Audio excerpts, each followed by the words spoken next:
Hermes, draw near, and to my prayer incline, in arts gymnastic and in fraud divine. Dire weapon of the tongue which men revere, be present, Hermes, and thyself plant here. Welcome to Third Eye Bind, Episode 17, Psychic Ethics.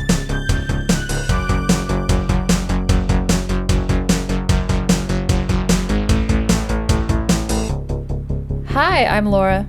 And I'm Kaitlyn. And welcome to Third Eye Bind. In this episode, we are discussing psychic ethics. I totally forgot. I was like, oh, psychic ethics. I was like, we're discussing something. I was like, I don't know what's happening There's today. definitely a theme. I'm definitely not psychic. Hi. Let's pull a card, shall we? Yeah. Should we tell people how to support us first? You know what? That's a great idea. If you really like us, you should like us and subscribe to us and share. And you know what? Tell your friends that you think might like this podcast, because that helps us out a lot. And actually rating us on Spotify and other platforms helps us a lot too. Leaving reviews. Leaving reviews is a big one. So I think we got probably at this point around 30 or 40. So that's great. We do? I mean, currently when we're recording this, no, but I'm assuming by the time this airs that we will. We have about 24 right now. I'm just sort of throwing the numbers out. Anyways. It's called manifesting. I'm manifesting it, Kaitlyn. And if you really enjoy our show, you can join us on Patreon. Mm-hmm. It's patreon.com/thirdeye-bind if you'd like to help keep the literal lights on in here. Mm-hmm. Let's begin, as always, with a couple. Psychic. I like to think about our intent, like what our episode is while you're shuffling. Not very well today. Psychic ethics. This is my first time. Psychic ethics. I mean, the deck is pretty big, to be fair. That's it. Okay. What's it going to be?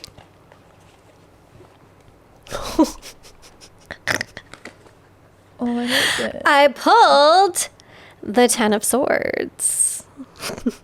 What does that mean? So the Ten of Swords is a card about hard endings. And I think when it comes to psychic ethics in particular, this speaks to the importance of having strong boundaries, whether you are the psychic or the client. When we engage beyond what our boundaries dictate, that's when things can get a little messy. That's when things can get a little weird. And I think that a really good psychic or spiritual practitioner, rather than making you dependent on their gifts, empowers you through their gifts to make your own choices, to do things the way you know in your heart they should be done. And I think that the Ten of Swords really is kind of like a warning of how wrong things can go when we don't honor our boundaries. And they wanted me to say something specific, and I already forgot it. That's okay. It's gone. It's gone. But it is like a warning of what can go wrong when we do not respect our own boundaries, when we do not trust ourselves, and when we give too much of our power away to someone who is in a position of psychic or spiritual practitioner. Things can get really yucky. It's really yucky real fast. Really yucky really fast. Really fast. Mm-hmm. Oh, I remember now. And it's also an important reminder, if you are a psychic or a spiritual practitioner, of just how much power you hold when you are in that position, and to not take that position lightly. Of course, there's levity and joy in the practice, but at the end of the day, you have a big responsibility. People are putting their literal lives into your hands. And having a set of ethics is essential, really, to being an ethical practitioner. Yeah, I mean, if you're a narcissist, I feel like being a spiritual practitioner or a spiritual teacher would be a go-to. I mean, it's a position of power, or also a cult leader, things like that. Exactly, Where yeah. it's like, a position of power where you're teaching others. And I always say this, a reluctant leader is the best kind of leader. And I truly believe that is the case, because they are humble to the process and humble to their position of power. And that is a great, a boundary to have. That's about built-in boundary that those types of people have. Crazy people don't have those, and they are drunk on power and drunk on what they're doing and can take advantage of people very quickly and very easily. And this is definitely one of those jobs where it's quite simple for somebody who is a narcissist to pop up shop and decide to start telling people how to live their lives without any genuine investment in their craft and investment in the people who are coming to them for assistance. As I was doing research for this show, because I was like, well, what does an unethical psychic look like? There's like a few different ways it happens. There's like the narcissist that we talked about. And like if you watch The Deep End, which is a Teal Swan documentary, you can see some very excellent examples of non-ethical mediumship and the way it can cause people to forcibly like relive their trauma over and over again in the name of healing. And this person is in a position of power and is saying these things that the spirits are saying to them. And it's just like big mess. And I feel like that's extra insidious. And then there's this like straight up like con artist side of unethical psychics, which is people who genuinely don't think they have psychic abilities. They're just doing it to take advantage. And the pattern that I've noticed is like you'll come in and they'll say immediately that you have an attachment or a curse on you. And their rate of whatever it is for the reading jumps up to like $900, $1,000, multiple thousands of dollars in order for them to procure an item or do some sort of curse breaking. It costs like big money. And then they create this like, it's like an addiction. And dependency. Yeah, a dependency with people who are in a vulnerable state to keep coming back and paying more and more and more. It's like what happened to Christy Carlson Romano. Yes, exactly. And you can check that out on her YouTube. She did a whole video about how she was scammed by a psychic. $30,000. Yeah. It was a lot of money. Yeah. There's this one psychic who's based out of New York named Psychic Lauren, and there are quite a few news articles about her. Really? Because she was doing this whole, I don't even know what it's called, a hustle, I guess, where it would start with like a regular reading, and then it would turn into, okay, now I need 900 for this, now I need 900 for that. And one of the victims said that in her last reading with Psychic Lauren, she told her that she needed to pull $7,000 out of the bank and put it under her pillow with rose petals in order to attract love. And she was like, I knew in my heart she was going to send somebody to rob me that night, so I didn't do it. I told her, no, I'm not going to do that. Holy shit. Yeah. Oh, man, it's hard. I think it's easy to blame the victim a lot of the time, and I'm one of the people that's like, how can anyone be that stupid? But it's like, When you're honestly, when you're in a vulnerable spot, Mm-hmm. and that's what's I think was cool about Christy Carlson Romano, like admitting Mm-hmm. because she wanted to like tell her story and help people. It's like, hey, I was this, misguided and kind of I don't know that I would do that, but I mean, I don't have the money to, quite frankly. I don't have the money to. I can't pull afford to out- get psychic scanned. I had to Google the ATM daily rate today. I was like, how much money can I pull out one day? Always checking the Wells Fargo app. Oh, Wells Fargo right here. Sponsor us. Sponsor us. Sponsor us. Trash. Trash. But okay, so there's the the pulling you in and the dependency, and then was there a third type, or was that the third type? I mean, I guess those were the two types, but I suppose... Sorry, my nipples are real. This sweater's real itchy. It's a hot day. It's a hot I'm day allergic in to wool. September. But it's cute, so we do what we can. We're trying to give you the It's a really illusion cute of fall, sweater. winter. Yeah, it's really, really fucking hot. So hot. It's a heat wave. It's 105 outside. Oh my But God. it's autumnal in here. I think those are the two major categories. Like people who may have legitimate gifts, but use them to control people and create a dependency in that relation. Like maybe they're not taking all of your money, but they are forcing you to keep coming back, and you give away your agency. It's to like them. the cult. That's a cult. It is. Basically. Yeah. So they create some sort of like large group that's dependent on them because of a power trip or some sort of psychological fucking issue that they have, clearly. And I could even see how someone who is genuinely trying to help people can slip into that space. Because when I was first starting to read for the public, I was only doing like text message and email readings because I was nervous. But what I would find is that people would email me follow-up question. And they'd want to know more. And, well, if I make this decision, what will happen? And I had to learn early on that if I don't put up boundaries, people are going to think I am here to make every decision for them. And that's not what I want.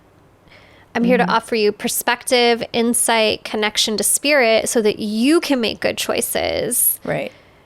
That is an easy slippery slope because people are like basically saying, hey, I'll give you more money to tell me these things. Exactly. And it's having the discernment to say, no, I'm not going to take that from you. It kind of, now that I'm thinking about it, reminds me of those like psychic hotlines. Yes. Which aren't inherently bad, right? They aren't inherently They're bad. not inherently bad. But they definitely create an element of dependency when you can just at any moment keep texting or calling that same psychic over and over again and you're being billed by the minute. Yeah. Like it's just too easy. Yeah. I do think there's another type. Tell me. Or there's another...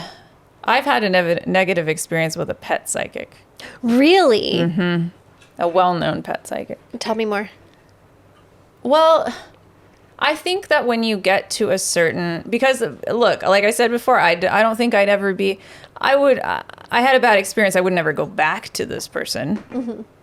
But it was upsetting because I'm a healthy skeptic of most fucking people. And I'm not a psychic myself.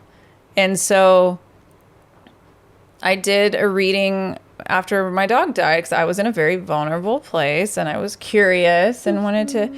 And I reached out to I booked a session with a psychic who was very well known for pets only.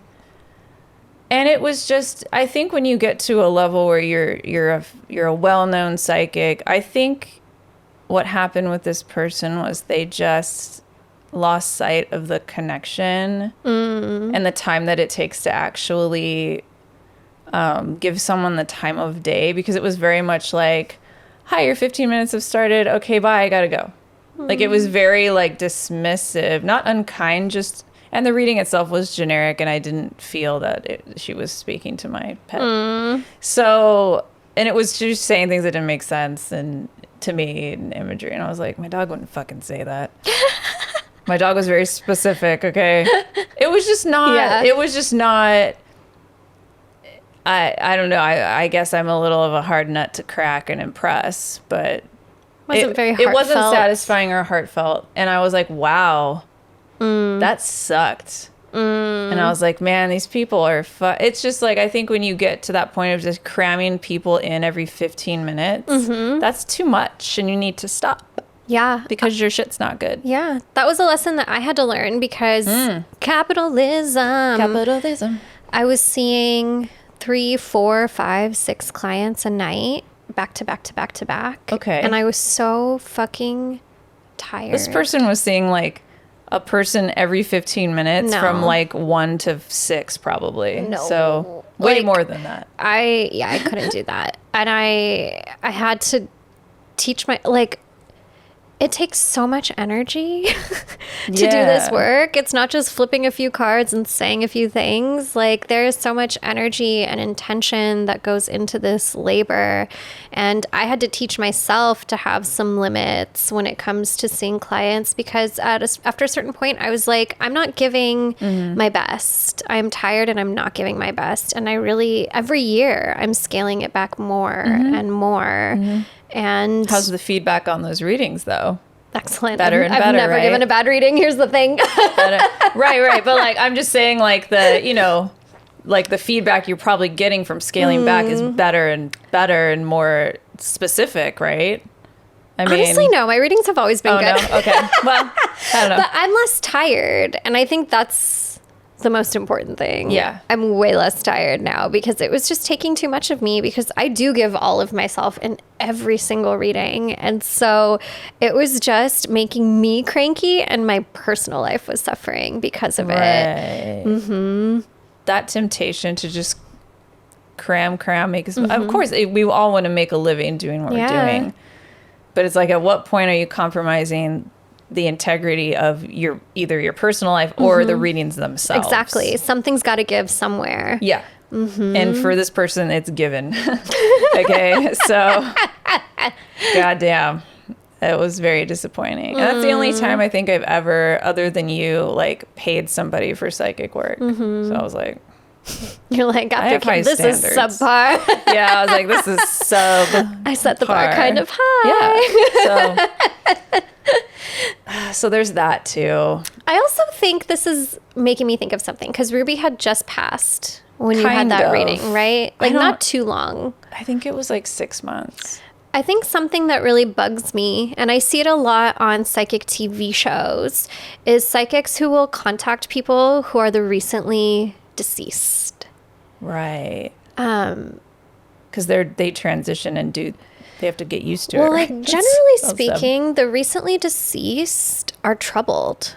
Right. When you die, the things that you were struggling with in your life don't just suddenly go away. It's not a hard reset. You carry them with you into the afterlife, and you end up in this place. I call it the gray space, because that's usually how they describe it. Everything's gray.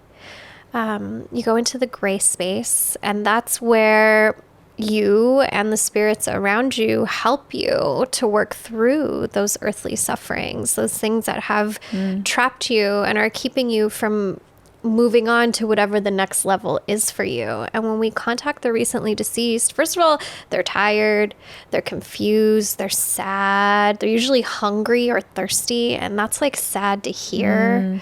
Some of them are still suffering. And I think part of it also comes from the fact that we don't have incredible death rites of passage in the Western world. No, we ignore it. Yeah, we ignore it. They're in a better place now. Yeah. You're lucky if you get a day off for bereavement, if you get to go to the funeral. Like, it's quick, it's one afternoon, it's done. Unless you come from a tradition that has its own set practices. Like, in the Western world, like, once again, it's capitalism, baby. Time is productivity. Yeah. And so we need to get these people back to work. Yep. Get that body in the ground and get it over with. And I do believe that it has caused, and I've talked to my mentors about this too, it has caused this backlog of deceased spirits who are just like wandering and struggling with their transition into the afterlife, because nobody's done the things that need to be done on this part of the living to help them move on to whatever is next, to help them work through their sufferings. And so when I see on TV people reaching out to the recently deceased, It bugs me because I think it's upsetting to the deceased. Yeah. And also, like, you're not really helping the living either. Like, usually it's a grieving person who hasn't accepted that the death has happened, because it's fucking hard. Grief is hard, especially if it's your parent or someone close to you. And there was this one show on Netflix. I can't remember what it was called. I'll have to Google it. But it came out early on in the pandemic. And there was this one... It's not the one with the lady that goes, "Hello, my name is Johnny." Exactly that one. Okay. It's exactly that one. But there was this one guy. I think it's called In Search of Death. Thank you. Yes. There was this one gentleman on the show who would just jump from psychic to psychic to psychic. Yeah. To try and debunk them, right? Exactly. Wasn't he like a skeptic? But he was a like, skeptic, I'm looking for... but was dying to hear from his dad. And he got he got some pretty decent readings in my opinion, but they were still not satisfying. And then the last one that they showed really upset me because you could hear the pain in his dad's voice. Like, you could hear the struggle and the suffering. It's just like, leave this man alone. You need to start... The deceased man? Yeah, you need to start praying for him, not trying to hounding poke him. Yeah. Yeah. I think that's like ethics on the part of the client too. Like jumping around from medium to medium or psychic to psychic so that you can get the answer you want is not healthy. No, because you can be dependent on just the process of that. I'm sure there's a lot of that. Like if someone came to you and didn't hear what they wanted to hear, they would go to someone else until they hear what they want to hear.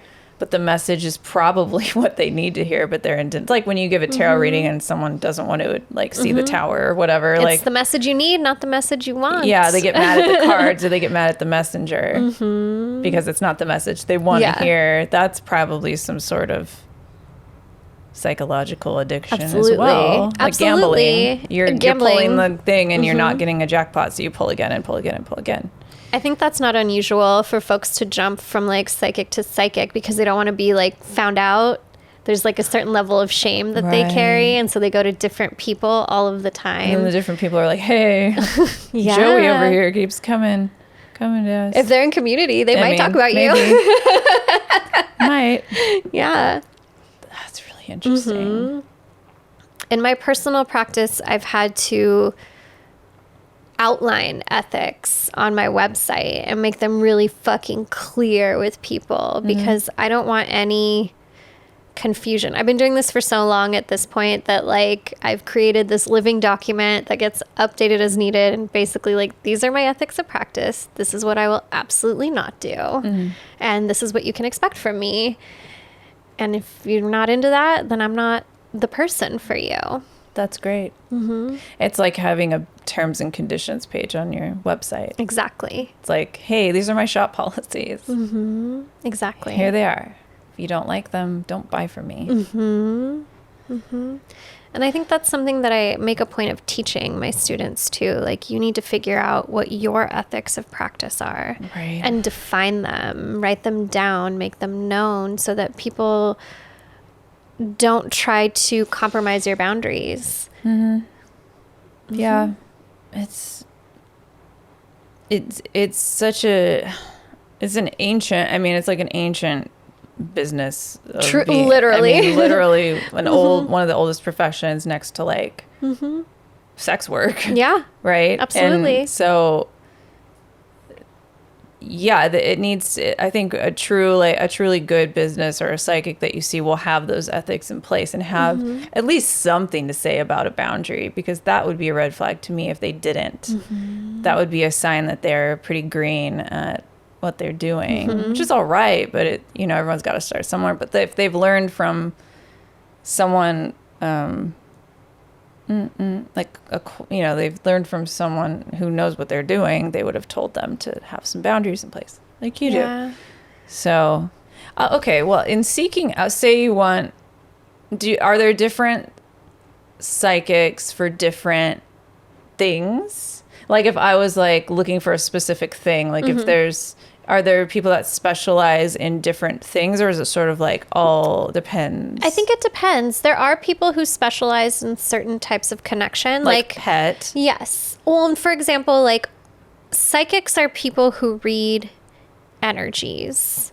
And not all psychics are mediums, because mediums talk to spirits, but all mediums are psychics because they read energy and the spirits. So if you go to a psychic expecting to talk to spirits, you might be disappointed. And I think a good psychic or medium will post on their website or wherever it is that you find them, like, these are the things that I do. These are the things that I don't. Like, I've had to tell people, if you want to talk to the recently deceased, they're not going to show up in my readings because my boundaries are too strong. I just won't let it happen. Wow.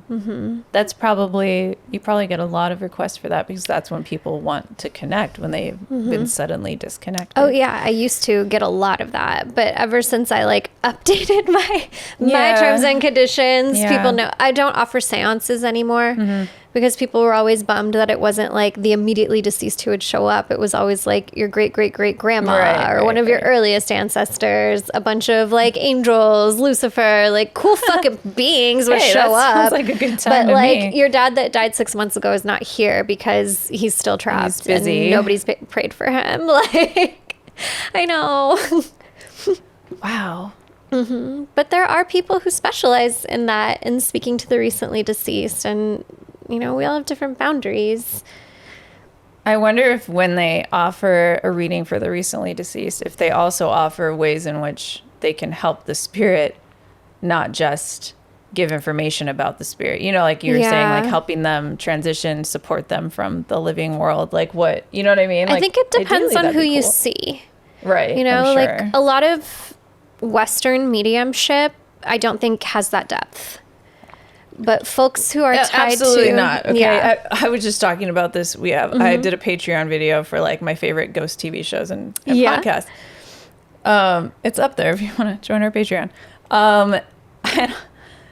Every psychic or psychic medium, a lot of them are, you know, white women that are like smudging people's houses on television. By the way, white sage amplifies the spiritual energy in the space. It doesn't cleanse it. Yeah. So particularly if you're not, that's not a plant you should be It's not for working you. with. It's just not for you. It's not So for you. I would agree that I think there's a new generation of like people our age and younger that are hopefully listening to podcasts like this and hopefully taking note that of how, you know, to not spiritually appropriate and to work with tools that are like meant for you. And we talk about this a lot. Yeah. But from what I see from a pop culture entertainment perspective, like that shit is just, it's all they do. And then they're like, Yes. oh, it feels so much better in here. And I'm like, it just smells different. Exactly. It just smells good. It's not better. It's not better. It just smells different. And like, I want to see 6 months from now. yeah, it's just, I'm just like, literally there was this woman that was like, so yes, I have my eagle feather and I was like, oh. I was like, oh, that's so cringy. I'm going to turn this up. Immediately no. Immediately, I was like, immediately no. Immediately no, Psychic Karen. Was not. That wasn't her name. I was just going to ask if that was really her name. No, I just made that up. But man, but those people have good intentions. They Yes. don't know, especially older generations of like psychics and mediums. Like they just think they can use white sage to save everything. Yeah, those early New Agers. Yeah. And it's like, okay. At what point do you decide to learn? And at what point do you realize that it's not working? Yeah. Yeah. At what point do you decide? Yeah. It's just like, you know, Yeah. we'll catch up. But it's like, wow, it's still definitely like there. Yikes. It was yikesies. I think the lack of depth is The lack of depth is disappointing. But you It's can't disappointing. find that like in New Age. You just can't, because it's No. all made up in the 50s, 60s, and so 70s true. and 90s. It's so yeah. new. It literally like came out of someone's ass and like they decided, this is real. Yeah. I've decided Yeah. it is real now. And it definitely, I was caught up in the 90s witch craze, and then it inspired me to start my journey. And and that's fine, but like We've all got to start somewhere. Yeah, we've all got to start somewhere, but like learn and know and pay attention to like not just what white people are saying. Yeah. You know, and straight up like make friends that are, you know, and not like the same color as you. Exactly. And like divest from your whiteness and look into your ancestry beyond Yeah. America. Yeah. Because we all have lineages who, before conquest, before the church started doing its thing, had some sort of traditions when it comes to working with the dead or prophesying or doing oracular type of work. We all have that in our own unique ways, and we can learn from those ancestors when we dig deep. And that's when we get to the good part. That's when we actually start helping the spirits instead of just irritating them. Helping the spirits, respecting the spirits of others, other cultures, and also honestly creating a really specific business model for yourself, like with really good foundational practices, right? Yes. Because you're actually coming from a place where you're like, something, I mean, if I like, I'm not a psychic, but if I saw someone being like, I, you know, come from this lineage and I do this specific thing, I'd be like, ooh, they know what they're talking about. That's interesting to me. Is that something that is appropriate for me to engage with? Yeah. Fuck yeah. Are they offering that to everybody? Cool. Let's support them. Like, Yeah.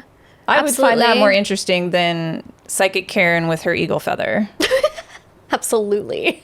Like, literally that happened on the show and I was like, oh, it happens all the time. And it's okay. Like, they don't mean to be like that, but we got to talk about it or else. Otherwise, yeah. So, Yeah. Ooh. yeah. It's so bad. It's really bad, you know? I think the other thing that's important to note, since we're talking about white women, Why not? is that We didn't talk about it the last episode, so I know we got through one episode without it. it's time. It's time It's time. to come sit or gather around. Come gather. There is no such thing as an objective psychic or an objective medium. Everything that you channel comes through the lens of your voice and your personal experience. And it's important to know this about yourself and the people that you're engaging with, because if you don't recognize the ways that white supremacy and patriarchy are conditioned within you, which is, it's impossible to avoid. Yeah. It's been conditioned into literally all of us because of colonialism. You can't escape it, right? But once you own that, then you can start to see which of your thoughts are guided by that, and you can become a better medium because you start taking that apart and relearning things. Otherwise, you're just out here sharing information that you're hearing through the lens of somebody who's not ready to release their connection to white supremacy, and like that can cause a lot of harm. Can you give an example, like a random example? Yeah. Okay. So like, the person who we call the father of modern spiritism goes by Allan Kardec, and that's actually a pseudonym. He's actually Spanish. But Allan Kardec wrote many, many books. They were channeled. There's one called The Spirit's Book, The Medium's Book. And as you're reading them, you notice that like he actually has other mediums help him too. Write the books. And they channel, so they're all channeling spirits and he's documenting it. Okay. And you can tell that like when the woman who he hires as a medium is channeling things, comes out a little bit differently than when he channels things. It tends to have more of a Christian, puritanical lens. Even though he's actively rejecting the church, in his opinion, you can still see the way his patriarchal and Christian values are affecting the way that he's writing the book. And it's interesting. I definitely recommend if you are if you're interested in spiritism, which is open to everybody. Anybody can be a spiritist if they decide to be. It's a spiritual science. And it's helpful. It really is. But you have to look at these books with a grain of salt because you can see the ways you're like, this is a fucking dude who's writing this. This is a dude who grew up Catholic who's writing this. A human wrote this. Humans We're complicated and diverse and complex. I mean, think about the Bible. Yeah. The Bible was primarily written by men. Right? At least the books that we got to keep were primarily written by men. So men are the cool dudes. They're the ones interpreting it. And like patriarchy is old as hell. And so it all comes through this lens, the information there. Okay, here's another good example. When you think about like, this is a very American culture example, like white ladies in prayer circles and the way that they hear the Holy Spirit, the way that Jesus talks to them, and how fucking hateful it is. It's like you are channeling spirits, yes, but you are adjusting the information they are giving you to suit what do they your say? narrative. You know, like anti-abortion stuff and racist shit and just like weird ass. Got it. Backwards. I never watched those things. Super Christian stuff. And like, I mean, all you have to do is turn on like Marjorie Taylor Greene on CNN or whatever. And they truly do believe like that they are channeling they do. God. And it's like, well, maybe, or maybe you're channeling your shitty ancestors. I don't know. But whoever it is that you're channeling, you are offering that information to us through the perspective of your personal beliefs. Right, and that's where that is a fact that they don't admit, because if they would, they wouldn't push it on everybody else. Exactly. That fact is void from their minds, because if they realize, and this is my opinion, they're not saying, and this is what I believe. They're saying, this is the fucking truth. This is what God told me. And this is what everyone else needs to abide by. Fuck you. Yeah. That's wrong. Yeah, it's wrong. Like, that's not true. And like as an ethical medium, I am constantly thinking as the language is coming through, because a lot of spirits don't speak English that I work with. And so I'm translating the best that I can into English. And sometimes I'll say like, okay, this is the feeling I'm getting. These are the words I'm going to use, but I don't know if it's exactly what they're trying to communicate, because there's a barrier here. There's a language barrier here. A lot of the spirits that I work with speak indigenous languages. A lot of the spirits that I work with speak, you know, African tribal languages, or they speak fucking Portuguese and Spanish. Well, Spanish I can get, but like Portuguese, you've lost me. Yeah. All sorts of languages. I have lots of Russian clients. I'm like, I don't know what they're saying. So I'm doing my best to translate, and some words just don't exist in English. And so I have to tell people like, this is what I think I'm getting. Like, this is the vibe. I hope I'm getting it clearly enough for the spirits to be satisfied. And I also have to stop and think like, okay, is what I'm saying my personal belief, or is it what they're actually communicating with me? Yeah. And if you're not conscious of it, then you're not checking yourself. No. And you can do some real damage. And a lot of people aren't conscious of it in general. Don't check themselves in general. Ever. So that, I would imagine that's a pretty big issue. Because... Or even like think about how we've talked about this on the show before, but like how some spirits based on their appearance have been demonized by Catholicism and Christianity. And if you're not checking that, you know, you see a goat and you're like, this is a devil. There's an evil spirit with you. It's you so should bad. run. When I see a goat, I'm like, where are you from? Yeah, like, which mountains? Whose mountains do you belong to? Yeah, why are you afraid of a goat? Yeah, because they're powerful. Because they're delicious and fun. But it's like, what? Yeah, that lens of like, it's so fucking rooted down. It's really gross. Like even me, even when I was like an early teen, like grappling with like goat imagery and ram energy and feeling like this put upon like, oh, but that's evil. Like this fear that was just, and I didn't even go to church. Yeah.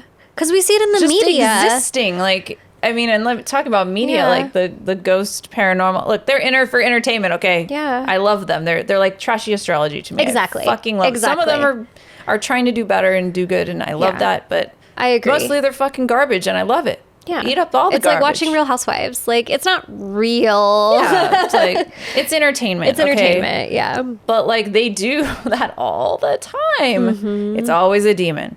It's always a demon pretending to be something else. It's always a fucking demon. It's always witchcraft. It's always all this shit. The shadow people. And they get a fucking priest in there. I'm like, oh, here we go. You're just going to make them more upset. Yeah. Yeah.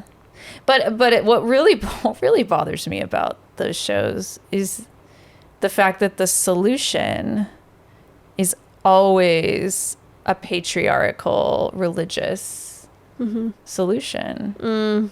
So talk about healing within the lens of your own perspective. It's always, we call a priest. We always call a man who believes in one God and brings a Bible. It's always that. Yeah. It's never anything else, rarely. And when it is, I'm like, cool, I like the show. Yeah.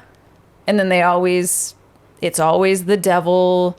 It's always I listened to something and this priest who does like exorcisms, which is gnarly. I do exorcisms if you need one. Yeah. more than Catholic priests do exorcisms. Yeah. Okay, it's not just of the church. Okay, this is a practice, again, done by all kinds of cultures, and I'm sure I got cultures that did that. You've definitely got cultures that did. Like, let's get it out. But they sure like to think they're the only ones. But they sure like to think they're the only ones, and they sure like to say, I heard this guy say, all connections with spirit or ghosts are the devil pretending to be a spirit. Like, all of it. LOL. So you're demonizing connecting with spirit Yeah. in any sort. It's your fault. You know, like it's You always did the this. devil Yeah. pretending to be a ghost. And I'm like, dude, you are so tripping. But that's his lens, you know? Yeah.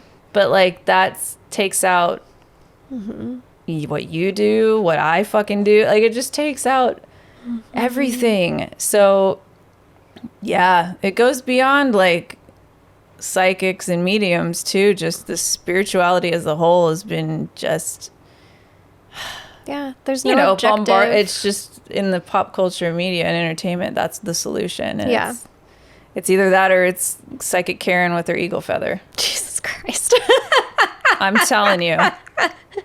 That she probably bought On unethically. Etsy. Probably shot the eagle with her hunting rifle or something. Okay, now I'm speculating, but you know, which is fine. Like, not really, but you know what I mean. I'm going to open up my ethics of practice and just see if there's any other things Let's read some that of are- your, would you like to read some of that your are ethics of good. practice? Sure. Let's see.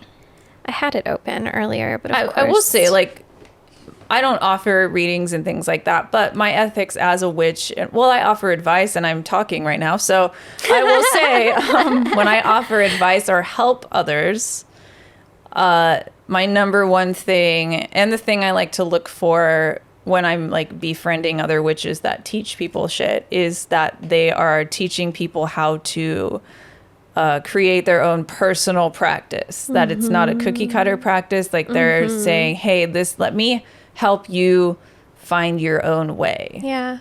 It's not, let me help you find my way. Yes. Period. End of story. Like, that's a red flag for me. Yeah.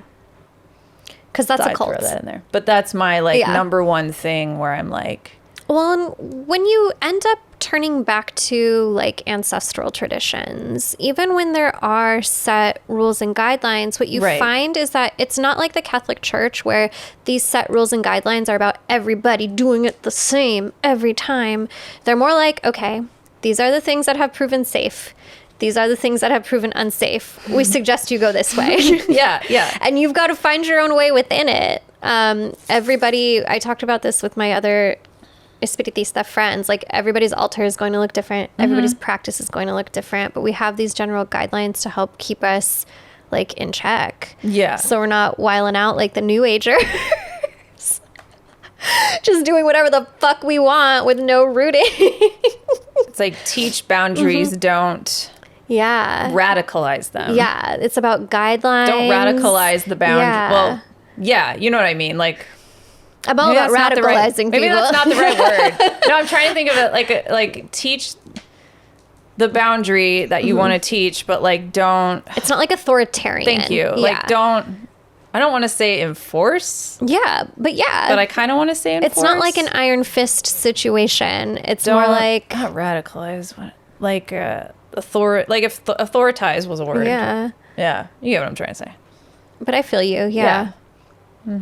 So It's all complicated. it's a wild world. It's not an easy cut and dry thing to figure out. Oh, this is back to what we're talking about. I talk about how, as a disciplined practice of maintaining good spiritual hygiene is essential to be of service and hold space for others. I have to dedicate much of my time, attention, and energy to maintaining strong spiritual boundaries, keeping a clear spiritual channel, and keeping my vessel grounded with Mother Earth. This is why readings are limited to 60 minutes and why I only see people every 3 months. Unless I'm actively working with them in a mentorship capacity, Right. I won't let somebody and the reason I had to create that rule was because I had somebody who was booking like every couple of weeks. And I was like, I'm not comfortable with this. You need me too much and I need you to trust yourself. That's really Because it means good. I'm not doing my job if you're here every 2 Yeah. weeks. So now I've had to change it on my booking app that people can't book more frequently than once every 3 months. That makes perfect sense. So that's a good one. And I think that anybody who will see you, Yeah. and I'm not saying 3 months is perfect for everybody. Maybe some practitioners will see you once a month and that's good for them. Different practitioners do different things, so their Right. boundaries will be different. But if somebody's down to see you like every other week, every week, if somebody will talk to you every day, Yeah, then that gets a little into you like need the to see a stalker territory for me. therapist, Like, not a psychic. You need a therapist, not a psychic. Yeah. And I like no shade intended. Like we do like, different things. We like therapy here. That's not an insult. It's okay to go see a therapist regularly, but seeing a psychic regularly that often is usually a sign of poor boundaries. What else? My translations are imperfect because I am imperfect. My translations are imperfect because I'm speaking only from my own personal understandings, experience, wisdom. Again, like we have to acknowledge that we all have internalized white supremacy, which includes racism, colorism, ableism, and we have to acknowledge this about ourselves and work on it so that we do not allow it to become pervasive in our channels with our clients. Don't double down on it. Don't white double people. down, right? I know you want to. I know. Don't double Don't down. Do it. Ooh, I like this one. As a client, you may take the messages I have translated for you and interpret them in different or more resonant ways later. I encourage the continued desire to unpack and decode the messages received in readings. Love that. Right? Like what I say is not the final and ultimate truth. I'm doing my best to give you the information through many dimensions of spirit, and if it means one thing in the moment and you find that it means something else 3 weeks from now, 3 months from now, I'm like, good for you. Like, that's great, actually, because it means you're paying attention, you're thinking critically, and you're using your own mind, your own intuition. I never want people to think that the things that I say are the absolute truth. Because, like, I'm just a human. Yeah. I am That's just a human. Yeah, that's a good caveat to put in there. Yeah. And even think about it, like even gods can be fucked up. Yeah. We've talked about Zeus on this show before. Even like good old Zeus. our good friend Yahweh Yeah. used to go to war with different spirits like Baal and other local deities and gods. And like he fucking like killed Job's family because he felt like it and let the devil fuck with him for a while because he wanted to test his loyalty. So like gods are not perfect either. And the people channeling them are equally imperfect. Yeah. Never put your reader on a pedestal. Oh, yeah. Oh, God. That's like my number one thing about just spiritual practitioners and witches of all sort is don't put people on pedestal. Like in general, that's like life advice I give all the time is don't be careful who you put on those pedestals because to put something up for me, means that you're below it. Yeah. And so you're starting from a place of sub. And to me, that's yucky. icky. And it's really hard That's to Catholic. have. It's very like, you're not acknowledging your own powers. You're putting the power in something else that probably doesn't deserve it. Yeah. And that's not my vibe. That's when not you my sit vibe. at my table, we are across from each other. Like Yeah. we're on the same page. Same plane. Yeah. I always tell people, like, I don't care how long I've been doing this. Like, you know just as much as me. I have things to say because I've had, like, time. But I don't like... I'm a reluctant leader. Yeah, same. Very reluctant leader. Yeah. Like I'm not better than anyone because of what I can do. We just all have different gifts. And this one happens to be mine. Yeah. And I'm here to That's assist it. with it, right? That's it. Email boundaries is Oh, my favorite God. one. I have an autoresponder that says it can take me up to 3 weeks to respond to your email. I do not like other people's urgency. It's not for me. I pay someone to deal with other people's I urgency. am not an emergency crisis facilitator. Like I am not the Fuck one. no. If things are going down and everything's bad and you're in a really vulnerable place, I actually don't want to see you. It's like when you call places and then they're like, if this is a medical emergency, please hang up and dial 911. That is exactly what it's like. Exactly. Do not rely on this line for this. Because when you think about what we were talking about at the beginning of the show, how a lot of these unethical psychics prey on people when they're in their most vulnerable state. Yeah. It's why I won't book same-day readings. I don't want to see you when you're most vulnerable. Yeah, no. I don't want it. I would rather That's what you... therapists are for. Exactly. Mental health Exactly. professionals. And I think sometimes people confuse Yeah. these professions. They Yeah. think that going to a spiritual practitioner or a psychic is the same as going to a therapist, and it's Right. not. We all have No. I am not here to heal the mind. I'm here to assist with your healing of the spirit. Mm-hmm. I can't do that. So, and that can aid in healing your mind. Yeah. But, you know, that's a good red flag to bring up. If any psychic is like, I can heal... reminds me of chiropractors sometimes. I know chiropractors get into the like slippery slope of QAnon. Oh, yeah. Majorly. Oh, yeah. It's wild. Oh, I've had to put it Yeah. in here. If a client becomes too dependent on my readings, to the point where sessions are a crutch rather than an empowerment, it's time to break up. And I've had to teach myself to be brave Yeah. enough to break up with people. Oh, God. Yeah. That's got to be kind of awkward. You know, yeah, it's never been fun. Did they get upset? Sometimes. Yeah. Sometimes. Or disappointed. And I get it. Like, Hmm. being broken up with fucking sucks. But I'm literally doing it for you. Yeah. I'm doing it for your betterment Jeez, and that is benefit. so complicated. I can't allow myself to be in that kind of position anymore. Yeah. And I think like a good psychic or spiritual practitioner does that. Yeah. I mean, all of these things sound great and scary to me that I don't want to deal with that. Right. My assistant does customer service for me because I can't even handle like an angry email about a product. Okay. It's not fun. It's too personal. Yeah. Yeah. It's not personal to her. Right. Because it didn't come from her heart, the art. No. Yeah, totally. She's like, So- no problem. She's like, I don't give a fuck. Here we go. I'm like, yes, you do you. Very good at your Thank you job. for being here. Thank you, God. Thank you, Goddess. I don't message people in their DMs. I don't cold call people. We need to mention the DM thing. I don't recruit clients. Look, straight up like Paula Abdul style, okay? Straight up. Straight up now tell me you are going to block anyone who sends you a DM about a reading. Oh. Like, straight up. Block them. Don't tell me Don't about it. engage. Just block them. Don't tell Kaitlyn about it. If anyone DMs you for a reading, block them They're immediately. a scammer. And if you're a psychic who does that shit and you're legit, stop doing it. Stop it. Because we're all telling people it's whack. So don't do it. Don't do it. No. switch it up. It's okay. You'll be Absolutely fine. not. That's not. Absolutely just don't. not.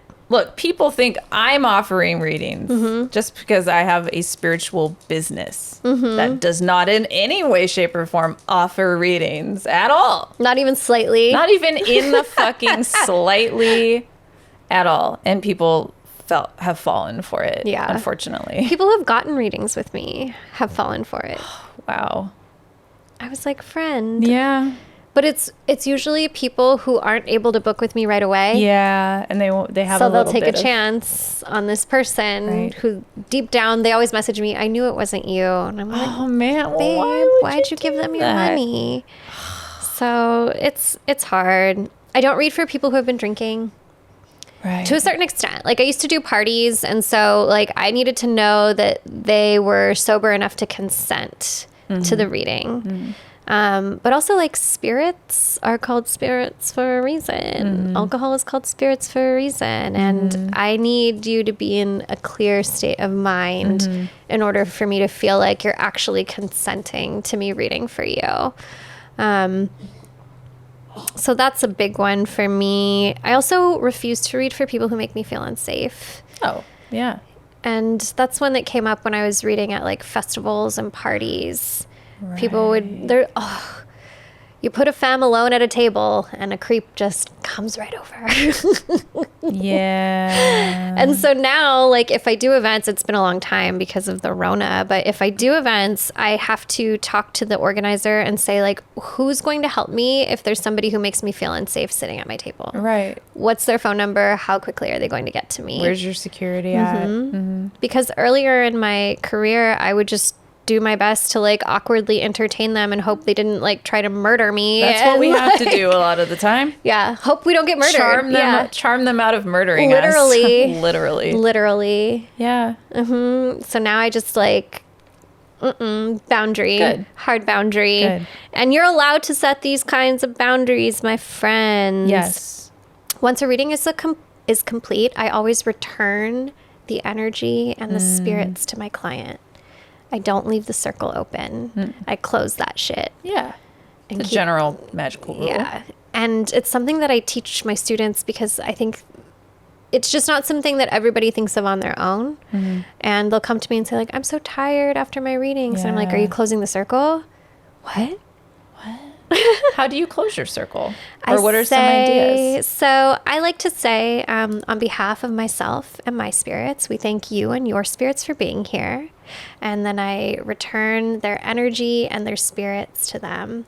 I'm really into like hand gestures with spirits. So that's me like closing the circle and that's me sending them back. And I usually blow air and then I ring the bell. And that's how we seal the deal. Love that. That's great. So like say whatever you need to say. It can be like, do not follow me. You are not my spirits. Go back to where you belong. Closed. The door is closed. Any spirits that are not my own, I return to their Yeah. owners, or not owners, gross, but I return to their Yeah. people now, Yeah, their they're- place now. Their friend. The So that's attached. important. Another boundary I have is that I always use a timer in my readings. I used to not use a timer. Oh. And I give 1 hour readings, so it's a little different than Yeah. you being like hustled through a 15-minute reading. Well, it was a phone call too. Yeah. It was weird. There was no like, it was very abrupt. But no yeah. connection. Yeah. It's too short. But an hour of time is plenty of my time. And beyond Yeah. that, I get cranky and I get really resentful of my clients. So now I use a fucking timer and I set it for 5 minutes short so that we can wrap it up. There you go. And by 60 minutes, you're done. We're done. Yeah. And that's was gonna another ask you thing that. I encourage new readers to do. Get a kitchen timer. It will change your life. Because before I used to just let readings go on. And then Yeah. I'd be mad that I wasn't being paid my worth and we went overtime. And now I don't allow it to happen anymore. You don't allow it to happen, but I was going to ask you that too, is like, I as a person that I guess would get a reading, I would like a cool down period. Yes. And then a goodbye. I don't like this abrupt shit. No. It's too emotional. Yes. And how do you close your circle if you're just like, okay, bye? Like, Hang up. Plunk. I She mean, just has a bunch of I like guess- dog spirits barking I around guess her all you the time. could in a split second do it, or maybe they've. I don't fucking I know. definitely have like shorter openings and closings for Yeah. like my short sessions because I often That's fine. which is cool, but I do it every time. But you do it, I still yeah. give people that cool down time. We like Yeah. get ourselves up there in the beginning and then we take it all the way They down. know what they're at getting the end. themselves into Yeah. with a timed reading. You know, Exactly. you got to respect the practitioner's time. I also feel like I've gained more respect as a practitioner when I started doing that. I used to do it off the clock because I was like, oh, I don't want to enforce my prayers on people. Like, I'm not a Christian. Right. But then I realized it's not the people same thing. genuinely appreciate it. Yes. They genuinely appreciate it. And it's not like weird or preachy. Like, I'm calling in the directions and the benevolent spirits. It sounds fucking magical. Yeah, it is magical. Like Madame Leota vibes. It's definitely, I mean, that's part of the experience. Yeah. They're experiencing that. Exactly. And I would have liked a little bit of that too, you know? Come on, you know? Totally. Give me a little razzle dazzle. Come on. So if your psychic is sloppy, give yourself a cleansing. Yeah. And find someone else. That's the only time, other than any time I've talked with you. And I'm not fixing to do it again. Yeah. So I will stick with you if I need things. And I like getting my tarot read. I've had my tarot read by a few people, but it's different. Because you don't have to be psychic to read tarot. No. A good reader It's been fun. doesn't have to believe in anything but themselves and the cards. They give me my High Priestess card. I'm happy I leave. You know, just simple. You're like, simple pull. As you should be. Literally 3 out of the 5 times in my cards read, I pull the High Priestess. Yeah. Always. I'm like, and they're like, wow. And they always like compliment me because they're like, wow, I can see how special you are. And I'm like, thank you. I'm like, wow, thank you so much. Lady Moon. So bad. It's a lady moon. Oh, really? Do you have spirit candy? Do you want to do some spirit candy? Sure, let's All right. do some spirit candy. Spirit. We have pizza waiting, so spirit candy. Spirit candy. Channeled messages from our spirit guides. Pizza. Oh my God. Love pizza. I'm hungry.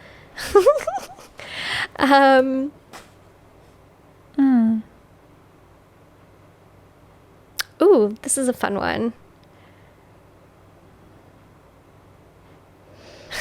This came through during one of my readings, and Ava, who's a guide I talked about in our last episode, Ava likes to drag people a little bit when she assists them. Cute. And I think this is really helpful for people who engage with psychics. When you don't want the truth, you won't receive the truth. Your guides grow tired too, my love. When will you? When that it? will you? That's it. They're little shorties today. I love that. Mine are always short. I like it. Mm-hmm. When will you? When will you? They're like, we are exhausted telling you the same thing over and over again and you not wanting to hear it. You come back when you're ready. Wow. Let's see. Mine is sort of off topic, but whatever. Ritual is an embellishment. The way you live and breathe magic is what strengthens your power. Pay attention to where your attention flows when you aren't seeking ritual. I had to think about that. Was a channeled one, so I didn't. I was like, what the fuck does that mean? And then I was like, oh. Means life is the ceremony. Yeah. And the rituals are the embellishments, the adornments. Treats and the spirit candies of the world are not the end all be all. The adornments and the show of it all, the candles and it's fun. It's fun, but that's not all of it. And it's that everyday magic. If you're only feeling witchy when you're doing a ritual, do less. Rituals. I think that's what that means. Yeah. Because I think, like, the most delicious part about being a witchy or spiritual person is realizing that there's magic in everything. There can be magic in everything. And then life starts to feel a little less hard. Yeah. It feels a little less shitty. Yeah. And there's more to explore. There's so much more to explore for people that haven't explored things in their cultures. I know we always talk about that, but it's just a treasure journey that can really help make you feel not so bad. Yeah, absolutely. There's magic in all of that. You just have to get past the, but I own everything, white person reaction. I think like something Christianity does on top of all the other things that it does that are harmful is that it really separates our spiritual selves from our daily selves. It's like we're only spiritual from 9 to 10 a.m. on Sundays, and the rest of the time we're something else. Right. And that's just not true. Like, we are literally like magical beings on this magical planet spinning in the fucking sky, like, so with the moon and the sun keeping us alive. it's just wild. And like everything's magic. It really is. I love that. No. Let's see, do we have any good questions that are relative? This one's not related, but it's a fun one. It's fine. How do you identify a trickster spirit? What signs should you look for? Oh, Jesus. I don't think you have to look for a fucking sign. A lot of the time the sign will be the thing that happens to you, and you're like, where the fuck is my thing? And then you'll be like, and then you'll find out, oh, it's a trickster spirit. I think it will be pretty obvious. Yeah. In my opinion.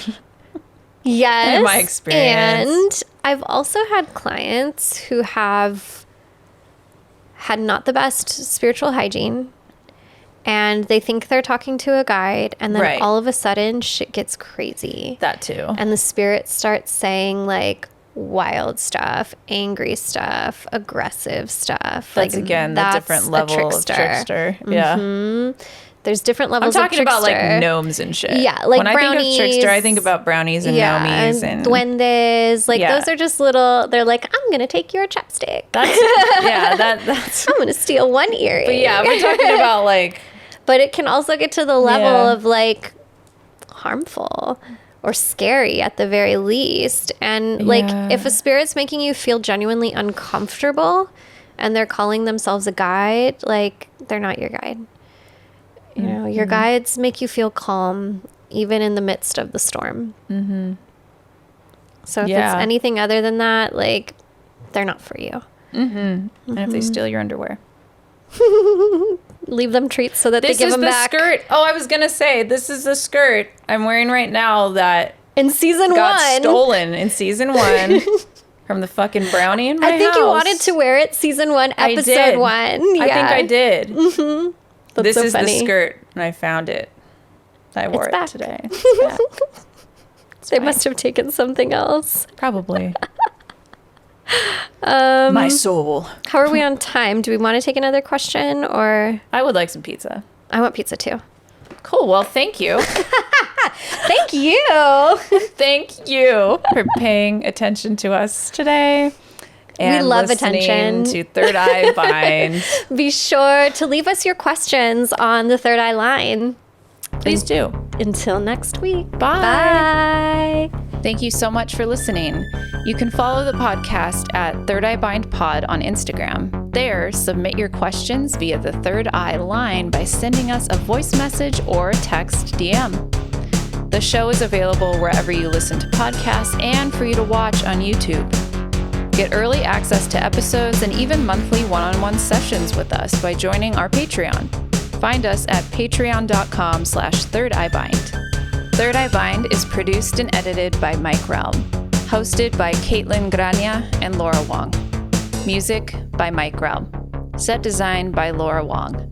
You can find Laura on Instagram at Lady Moon Co. And you can find Kaitlyn on Instagram at Spirit Garden Tarot.